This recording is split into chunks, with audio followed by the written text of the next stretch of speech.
সেটা একটা দেখার মতো জিনিস হয়। যেরকম সফট সেরকম জুসি। আমার তো মনে হয় ভালোই। লঙ্কা কাটাটাও কিন্তু আর্ট। লঙ্কার প্রবাসী আরও একটা পর্বে স্বাগত আমাদের নিউ জার্সির রান্নাঘর থেকে। আজকে আমরা বানাচ্ছি টার্কিশ আদানা কাবাব। সঙ্গে থাকুন, আশা করছি ভালো লাগবে।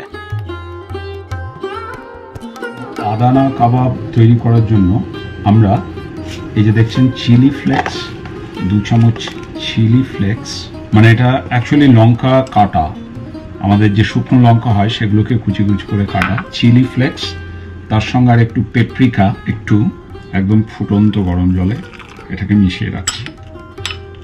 এইভাবে এটাকে রেখে দেবো কিছুক্ষণের জন্য। এতে কি হবে, মশলার ফ্লেভার যেটা সেটা এনরিচ করবে এই গরম জলে। তো এটা এই অবস্থায় থাক, আস্তে আস্তে আমি বাকিগুলো দেখাচ্ছি আর কি কি লাগবে। এটা একটা এত সুন্দর গন্ধ বেরোচ্ছে, আনবিলিভেবল অ্যাকচুয়ালি। মশলার গন্ধ, লঙ্কারই গন্ধ, বাট একদম ফ্লেভারটা খুলে আসছে। তো আমি এটাকে এই অবস্থায় রেখে দেবো। আর এই মিক্সটার মধ্যে একটু অলিভ অয়েল অ্যাড করে দিচ্ছি। এটাকে রেখে দেবো অ্যাটলিস্ট 15 থেকে 20 মিনিট। কয়েকটা গ্রিন হ্যালোপিনিও আমরা এটার মিক্সটার মধ্যে দেব।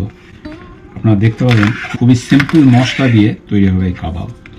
তো যেহেতু আমি অনেকগুলো লঙ্কা দিয়েছি, এর মধ্যে থেকে এই সিডসগুলোকে বের করে দেওয়াটাই বেটার, নাহলে ঝাল বেশি হয়ে যাবে। আমরা যেহেতু প্রচুর টার্কিশ খাবার খেয়েছি এবারের ট্রিপে, সেজন্য একটা ইনফ্লুয়েন্স হয়ে গেছে, বাড়িতে একবার একটু চেষ্টা করে দেখি। তার জন্য অনেক কিছু ইনগ্রেডিয়েন্টস আমরা টার্কি থেকে এনেও ছিলাম, প্লাস এখানে অ্যামাজনের থ্রু দিয়ে অনেক কিছু কিনলাম, সেগুলো লাগাবো মশলায়। কয়েকটা ক্লোভ গার্লিককে এভাবে আমি পিস করে নেব। এগুলোকে এবার কুচি কুচি করে নিচ্ছি।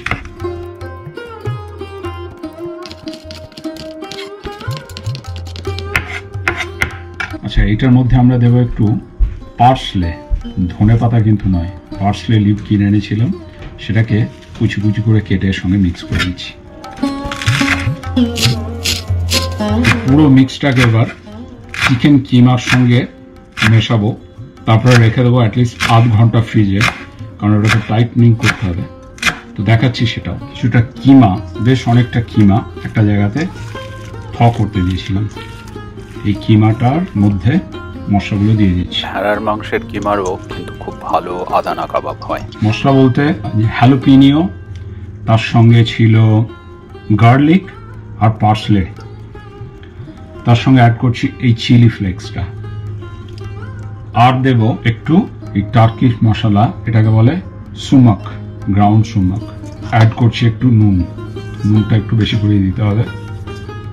আপাতত এই থাক। এবার হচ্ছে এটাকে mixing is the most critical part. যেটা আমরা বানাচ্ছি সেটা হচ্ছে আদানা কাবাব। এটার মশলা খুবই কম, এই মিটের ফ্লেভারটাই আসল। তো এটাকে এই অবস্থায় আমি অ্যাটলিস্ট ফ্রিজে ঘন্টাখানেকের জন্য রেখে দিচ্ছি, যাতে এটা একটু শক্ত হয়ে যায়। এখন একটু নরম আছে, যদি দরকার লাগে আমি তখন এর মধ্যে ওই ব্রেড ক্রাম্ব অ্যাড করব। তো ফেরত আসছি মোটামুটি ঘন্টাখানেক পর। আদানা কাবাব বানাতে গেলে যে শীষ, মানে কি বলবো, ওই শিখটা লাগে, শীষটা লাগে, সেটা আমি আজকে আমার নেই কো, সেই জন্য একটা টেম্পোরারিলি আমি শীষটা বানাচ্ছি। দেখাচ্ছি কিভাবে কুইকলি ইনোভেটিভ ওয়েতে শীষ বানানো যেতে পারে। এই যে এই স্টিকগুলো, উডেন স্টিকগুলো, এটাকে এভাবে রাখলাম, একটা সাইড শুধু লেবেল করে নিচ্ছি। আমি অর্ডার দিয়েছি অ্যামাজনে, স্টিকগুলো আসবে, শীষগুলো আসবে, কিন্তু তার জন্য তো ওয়েট করা যায় না, ওই জন্য শীষগুলোকে এইভাবে সলিড চওড়া করে নেব।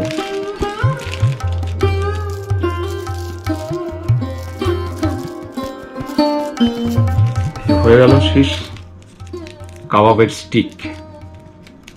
এটা মোটামুটি আর কি বলবো 1 ইঞ্চের কাছে একটু কম চওড়া। এর মধ্যে এবার মিটটাকে দেওয়া হবে আর কি।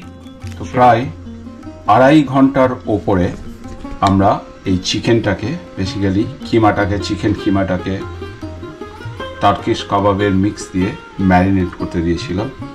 একটু নর্মাল টেম্পারেচারে রেখে এই যে এই শীষগুলো বা এই স্টিকগুলো দিয়ে, কাবাবের কাঠিগুলো দিয়ে এটাকে গাঁথবো, গেঁথে তৈরি করব কাবাব আজকে। এবার আমি এগুলোকে স্টিকে লাগাবো। এটা অ্যাকচুয়ালি আরো লম্বা হলে ভালো হয়। অল্প একটু জল দিয়ে এই শেপটা করে দিচ্ছি। এই কিমাতে কিন্তু কোনো জল নেই, আই হোপ যেগুলো ভেঙে পড়বে না। পড়েই বা যাবে কোথায়? পড়লে তো এই ট্রের মধ্যেই। তো এই আদানা কাবাবটা আমরা বানাচ্ছি এয়ার ফ্রায়ারে। এটা বানানো হবে পুরোপুরি তেল ছাড়া। 350 ডিগ্রি ফারেনহাইটে 5 মিনিটের জন্য প্রিহিট করতে দিয়েছিলাম এই এয়ার ফ্রায়ারটা। আমাদের ওভেন রেডি। এই এয়ার ফ্রায়ার জিনিসটা কিন্তু একটা অদ্ভুত যন্ত্র যাকে বলা যায়। তেলে ভাজা ছাড়া লুচিও আমরা বানিয়েছি, খেতে বেশ ভালোই হয়। এবার এখন যাকে বলা যায় জয় গুরু বলে চালু করে দিচ্ছি। আমি এটা দেব একটু ফ্রেঞ্চ ফ্রাইজ মোডে। 20 minute 400 degree Fahrenheit, automatically start হয়ে যাবে। এই হচ্ছে ভিতরের অবস্থা। আপনারা কিন্তু গ্রিলে কিংবা বড় তাওয়াতেও এইভাবে আদানা কাবাব বানাতে পারেন। মাঝে মধ্যে একবার আমি উল্টে পাল্টে দেব। 10 মিনিট পর হয়তো এতক্ষণ নাও লাগতে পারে, আমি একটু বেশি করেই দিলাম। আমার ধারণা এটা 15 মিনিটের মধ্যে হয়ে যাবে। 10 থেকে 15 মিনিটে বেশি। আসলে একটা জিনিসই আমাদের একটু গন্ডগোল হয়ে গেছে, সেটা হচ্ছে ওরা বলেছিল যে এর মধ্যে ফ্যাট দিতে, মানে চর্বি দিতে। চর্বি দিলে টেস্টটা ভালো হয়, কিন্তু আমি আর চিকেন ব্রেস্টের চর্বি আর কোথায় পাবো? চিকেন থাই থেকে কিমা তৈরি করলে তাও কিছুটা চর্বি থাকতো, কিন্তু আপাতত এই চিকেন ব্রেস্ট দিয়েই হোক। দেখা যাক। আমার তো মনে হচ্ছে ভালোই হচ্ছে সোফার। 4 মিনিট হয়েছে।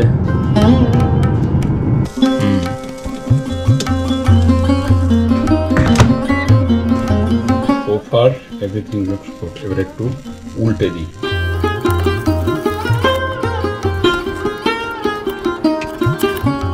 পাঁচ মিনিট হয়েছে এখন পর্যন্ত। আরো 5 মিনিট দেখি। এই এয়ার ফ্রায়ারের ভিতরের থেকে আদানা কাবাব বের করছি। আমি দেখলাম একদম পারফেক্টলি ওয়েল ডান। আর আমরা যেটা করছি, একটু এই রুটির মধ্যে, রুটিটাকে অ্যাকচুয়ালি এই এয়ার ফ্রায়ারের মধ্যে ঢুকিয়ে দিয়েছিলাম। ওখান থেকে যে জুস পড়েছে, সেই জুসটার সঙ্গে একটু কাবাবটাকে র্যাপ আপ করে নিচ্ছি। একটা ট্রেতে 4টে করে আদানা কাবাব হতে দিয়েছিলাম, সব হয়ে গেছে। এবার আমি এগুলোকে বের করে নিচ্ছি। তো মোটামুটি প্রথম লটের আদানা কাবাব রেডি। এই যে রেডি হয়ে গেছে Adana kebab. It's beyond my expectation. এত ভালো হয়েছে খেতে, যেরকম সফট সেরকম জুসি। এই যে এটা মোটামুটি রোল মতো করা যেতে পারে। আমি ওই জুসটা যেটা পড়েছে সেটা থেকে দিয়ে র্যাপ আপ করে নিয়েছিলাম। এরকম করেই খায়। মানে সিরিয়াসলি আই এম ইমপ্রেসড। এত সিম্পল রেসিপি অথচ এত টেস্টি কিন্তু আমি দেখিনি। এটাকে যদি পেঁয়াজ বা অন্য জিনিস দিয়ে খাওয়া যায় দারুণ লাগবে। তো আশা করছি আজকের এই আদানা কাবাবের রেসিপি আপনাদের ভালো লেগেছে। বাড়িতে চেষ্টা করে দেখবেন। ইটস আনবিলিভেবলি টেস্টফুল, এইটুকু আমি বলতে পারি। আমি নিজেও এক্সপেক্ট করিনি যে এতটা ভালো হবে। কোনো মশলা নেই, কোনো কিছু নেই। বেসিক্যালি মাংসের বা চিকেন কিমার যে ফ্লেভার, সেটা তার সঙ্গে একটু ওই যেটা দিয়েছিলাম চিলি ফ্লেক্স, লঙ্কার কুচি কুচি করে কাটানো লঙ্কা, হ্যালোপিনিওর সব মিলিয়ে একটা ডেডলি কম্বিনেশন যাকে বলা যায়। তো আমি অরিজিনাল রেসিপিটা দেখেছিলাম একটা টার্কিশ মহিলার ওয়েবসাইট থেকে। আর but I was little bit surprise যে মশলা ছাড়া এত ভালো কাবাব কী করে হতে পারে। বাট ইটস প্রুভেন খুবই ভালো খেতে। তো আশা করছি আপনারা শেষ পর্যন্ত দেখেছেন। আর এই আজকের পর্ব, এই আদানা কাবাব পর্ব যদি ভালো লেগে থাকে, তাহলে একটা লাইক, শেয়ার এবং সাবস্ক্রাইব করবেন। ধন্যবাদ সঙ্গে থাকার জন্য। আর বাড়িতে চেষ্টা করবেন। বাই। সুনীল আকাশ নয়, কিন্তু ওয়েদার চেঞ্জ হয়ে গেছে। টেম্পারেচার কত ডিগ্রি এখন? টেম্পারেচার হচ্ছে 21 ডিগ্রি আজকে। এই সপ্তাহটা ভালো থাকবে। যে দেখতে পাচ্ছেন ঘাসও আমাদের সবুজ ঘাসে মাঠ ভরে গেছে, বাগান ভরে গেছে। তো এবার থেকে ওয়েদার ভালোই থাকবে আশা করছি। আর আপনাদের সঙ্গে শেয়ার করব আমাদের আউটডোর অ্যাক্টিভিটিস। আউটডোর অ্যাক্টিভিটিসের মধ্যে এখানে এখন এই স্প্রিংয়ে চেরি গাছের ফুল ধরে, তো সেটাতে যাওয়ার একটা প্ল্যান আছে। মানে ধরুন 2000-3000 চেরি গাছ আছে একদম সারি সারি, আর সব ফুলে ভর্তি, সেটা একটা দেখার মতো জিনিস হয়। তো এই সপ্তাহে চেরির ফুল ধরাটা একদম হাই পিকে যাবে। তো দেখবো, চেষ্টা করবো আপনাদের সঙ্গে শেয়ার করা যায় কি।